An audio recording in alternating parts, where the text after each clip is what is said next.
Allez, allons-y. C'est bien dehors, c'est silencieux.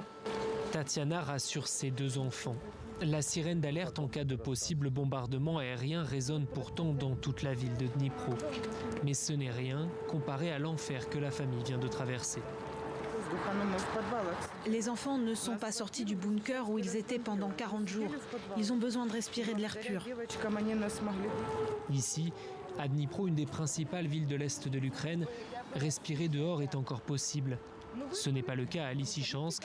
La ville, Kania, Danil et leur maman ont réussi à fuir. Ils sont arrivés avant-hier. Ce matin, Tatiana veut prendre un café, le premier de bonne qualité depuis des semaines. Les enfants, eux, rêvent d'un sandwich. On n'a mangé que des pâtes là-bas, matin et soir. Je ne veux plus en voir pour les 20 années à venir. La trêve est de courte durée. Tatiana vient de recevoir un appel. Lysychansk est de nouveau sous les bombes et le père des 2 enfants est encore là-bas. Ne pleure pas, il va bien. Il entend les explosions, mais c'est loin de la ville. Nous sommes des gens forts dans le Donbass. Tout ira bien.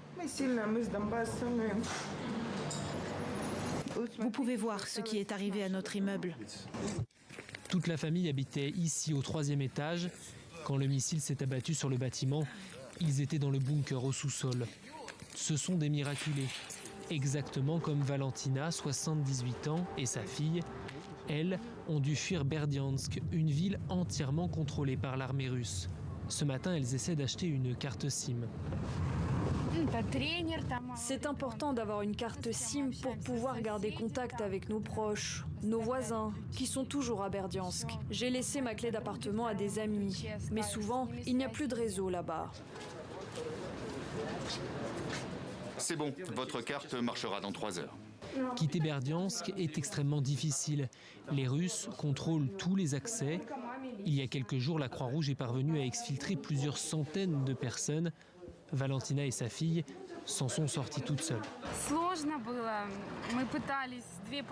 On a essayé plusieurs fois de prendre des bus d'évacuation, mais ils ne venaient pas jusque dans la ville et il n'y avait quasiment pas de taxi. Les seuls qui marchaient encore étaient 7 à 8 fois plus chers que normalement. Pour ses habitantes, l'histoire se répète. 25 checkpoints russes à franchir, la peur au ventre pour arriver jusqu'à Dnipro, contrôlé par les forces ukrainiennes. En 2014, elles avaient déjà dû fuir leur maison du Donbass. 8 ans plus tard, elles sont de nouveau sur le chemin de l'exil.